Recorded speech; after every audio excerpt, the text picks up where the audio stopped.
মাত কথা সকলোৰে ক্ষেত্ৰত নিৰ্ধাৰণ তেওঁ অনুসৰণ কৰিছিল বহুতেই ভূমিকা আছে।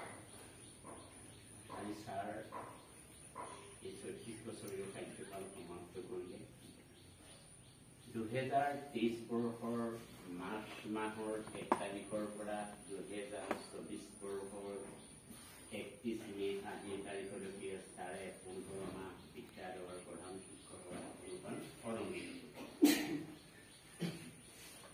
ছাৰৰ কাৰ্যকালৰ অন্তিম দিন।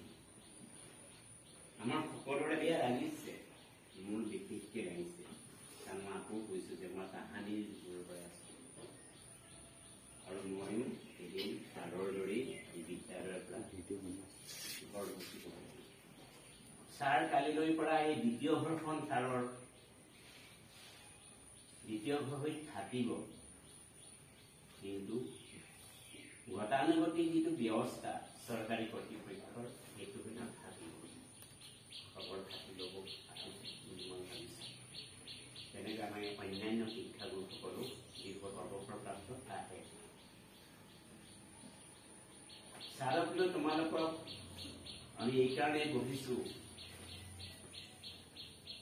জ্যেষ্ঠজনৰ আশীৰ্বাদ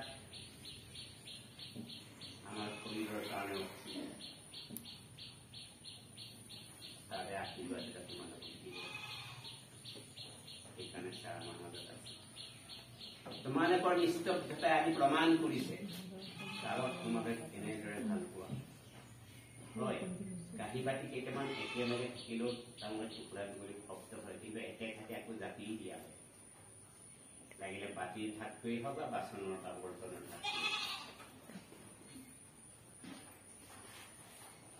ছাৰক আমি চৰকাৰী কৰ্তৃপক্ষৰ নিয়ম অনুযায়ী আমি বিদ্যালয়ৰ পৰা ছাৰে অৱসৰ গ্ৰহণ কৰিব আহি আমি ছাৰৰ পৰা আশীৰ্বাদ ল'ব।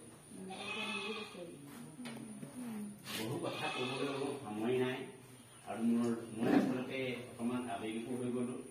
ছাৰ আহি মই ভবাই নাই, ছাৰে নভবাকে আহি মোক দবা মাৰি ধৰিলে আৰু মোৰ পটকে চকু পানী নোলায়, কিন্তু যেতিয়া মোৰ চকু পানী আহে মই হৃদয়ৰ পৰা মানুহজন আৱেগিক হৈ যাওঁ।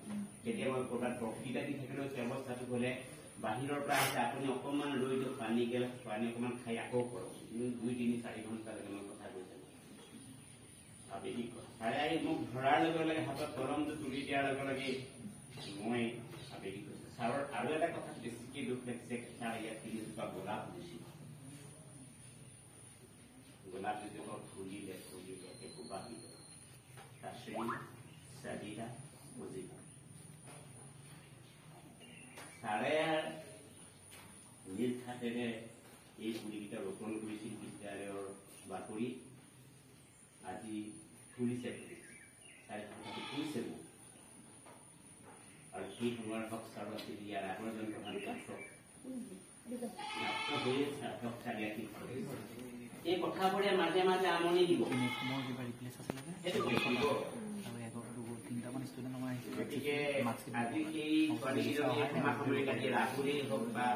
ৰচিদ আছে ছাত্ৰ, ৰচিদটো মোৰ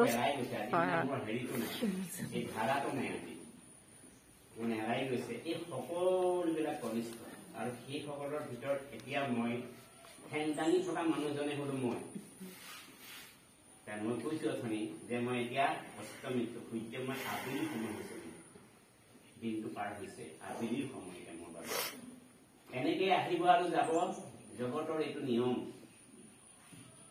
সদায় কোনো নাথাকে, এদিন একেবাৰে যাব, মাজে মাজে এনেকে আনুষ্ঠানিকতা হৈ মাজে মাজে কোনোবাই বিদায় লব। গতিকে তোমালোকে এটা কথাই কওঁ, ছাৰক তোমালোকে হৃদয়ত ৰাখিব।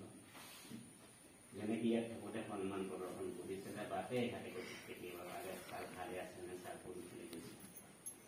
আৰু ছাৰৰ স্বাস্থ্যৰ কাৰণে তোমালোকে সকলোৱে দোৱা কৰিবা, আশীৰ্বাদ কৰিবা। ছাৰ শাৰীৰিকভাৱে অতি কষ্ট পাই আছে। তোমালোকে জানা বিনীতা বাইদেউ, তেওঁলোকৰ বিনীতা বাইদেউ, বিনীতা হাজৰিকাই কালিৰ পৰা প্ৰধান শিক্ষকৰ ছবিখন অলংকৃত কৰিব। কালি অফিচিয়েলি অৰ্ডাৰ আহিলে তোমালোকেও যেনেকৈ ছাৰৰ কাৰ্যকলাপ বা আন কাৰ্যকালত খুব সুন্দৰকৈ বহি এইবাৰ ভাল এটা ফলাফল দিলে দশম শ্ৰেণীৰ ছাত্ৰ ছাত্ৰীয়ে ছাৰ সৌভাগ্যৱান ছাৰৰ পাঠ্যকালত এগৰাকী ছাত্ৰীৰ বাহিৰে 58ৰ ভিতৰত 57 ছাত্ৰ ছাত্ৰীয়ে পাছ কৰি বিদ্যালয়ৰ নাম উজ্বলালে।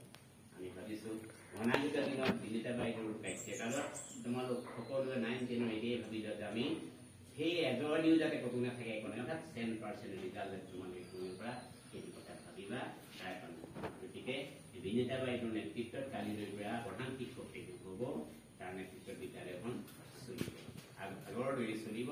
আৰু যিমানখিনি আমি পাৰোঁ শৈক্ষিক দিশত হওক, সামাজিক বাতাবৰণৰ ক্ষেত্ৰত হওক, অন্যান্য সমস্যাত হওক, অভিভাৱকসকলৰ লগত হওক, জনসাধাৰণৰ লগত হওক, আমি আগৰ দৰে সংযোগ স্থাপন কৰি বিদ্যালয়খন সদায় সুস্থতাৰ মাধ্যমেৰে ওলাই এজন সুবাসিত যাতে হ'ব পাৰে। এই জ্ঞানৰ মন্দিৰটো যদি মানুহৰ হৃদয়ে হৃদয়ে বহিব পাৰে, দলঙে দলঙে যাতে ইয়াৰ এটা বাৰ্তা যায় বিদ্যালয় এতিয়া যেনেকৈ গৈ আছে সেইটো মই ভাবোঁ। গতিকে মই আৰু বেছি কথা কোৱাৰ ভবা নাই যে আমাৰ প্ৰথমতে ছাৰে কোৱাৰ আগতে এই ছাত্ৰ ছাত্ৰীক একাষাৰ ক'ব পাৰি। আমাৰ ছাত্ৰ ছাত্ৰীসকলৰ তৰফৰ পৰা ছাৰক সম্বৰ্ধনা জনোৱা আহি যোৱা আগত আহা বিধাই দিয়ে, কোনোবা এগৰাকীয়ে বিধাই দিয়ে আৰু কাৰোবাৰ থাকিলে পিন্ধাব পাৰিবা।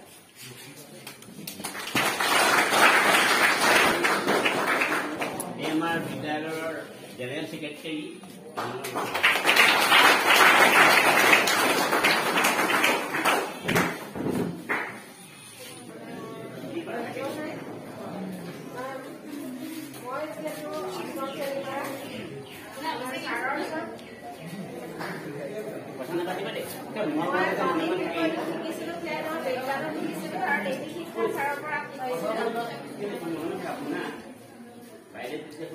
আৰু 2016 পৰা 2010 চনলৈকে আকৌ মই একেলগে শিক্ষাদান কৰিছিলোঁ আৰু আমি কাষৰ বিদ্যালয়ত থাকিলেও আজিলৈকে বহু বছৰ 2000 চনৰ পৰা আছোঁ।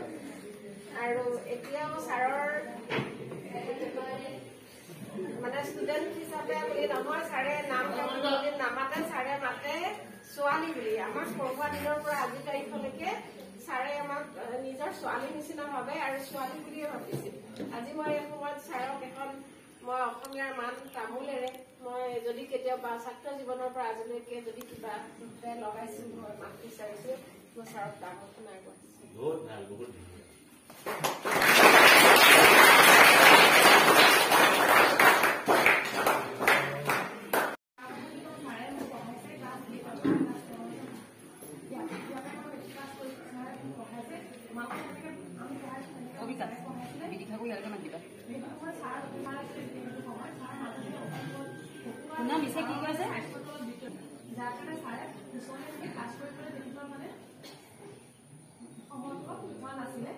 কিন্তু ছাৰে আমাক যেতিয়া পঢ়াইছিলে যথেষ্ট কষ্ট কৰি আমাক যথেষ্টখিনি জ্ঞান দিছিলে ছাৰে। আজি ছাৰৰ শিক্ষাৰ কাৰণে হয়তো আজি তোমালোকৰ সন্মুখত কথা ক'বলৈ হ'ব পাৰিছে। ছাৰে আমাক মেথছ পঢ়াইছিলে, চায়েন্সো পঢ়াইছিলে ছাৰে। এনেকুৱা কথা নহয়, মোৰ মাও টিচাৰ আছিলে, মোৰ মা কৈছে নামনি স্কুলত টিচাৰ আছিলে। আমি মানে ছাৰক ইমান গ্ৰহণ কৰিছো, এতিয়াও পঢ়াই আছে। যদিও ছাৰৰ লগত 10 চনৰ পৰা ছাৰৰ লগত কৰিছো, কিন্তু এতিয়াও ছাৰৰ লগত বহিবলৈ ছাৰৰ লগত কথা বহুত ভয় কৰো, এতিয়াও ছাৰে বহুত ভয় কৰো। আমাৰ এই সময়ত পঢ়োৱা যিমানজন ছাৰ আছিলে, এতিয়াও প্ৰতিজন ছাৰলৈ আমাৰ শ্ৰদ্ধাটো অপৰিসীম শ্ৰদ্ধা আছে। তাৰ পৰা আমাৰ এতিয়াও ভয় লাগে।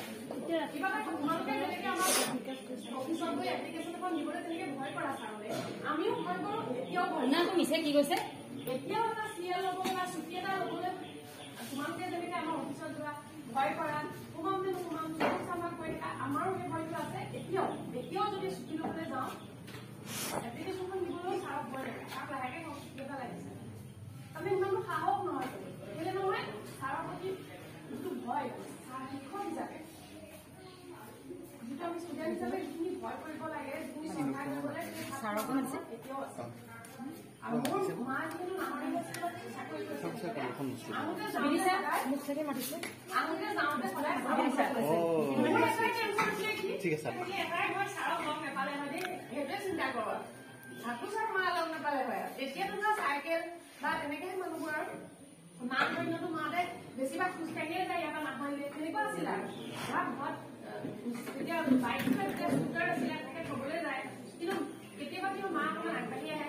মই ভাবো ছাৰে লগ পাইছে নেকি আৰু সেইটো এটা মানে টেনশ্যন আৰু নম্বৰ মানে পৰীক্ষাটো যদি পৰীক্ষা অলপ বেয়া হৈছে গম পাইছো, ঘৰত আহি এটা টেনশ্যন আৰম্ভ হয়।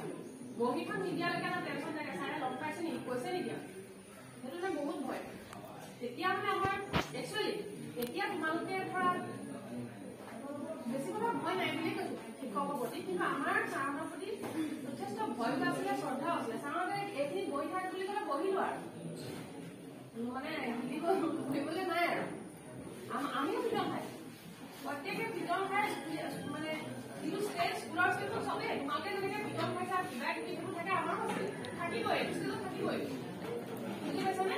সেই বুলি কোৱা নাই তোমালোকে মাৰ্ক কৰিব বা উৎপাদন কৰিব নাই কোৱা, কিন্তু স্কুলৰ ডিচিপ্লিনটো মানি চলিব লাগে।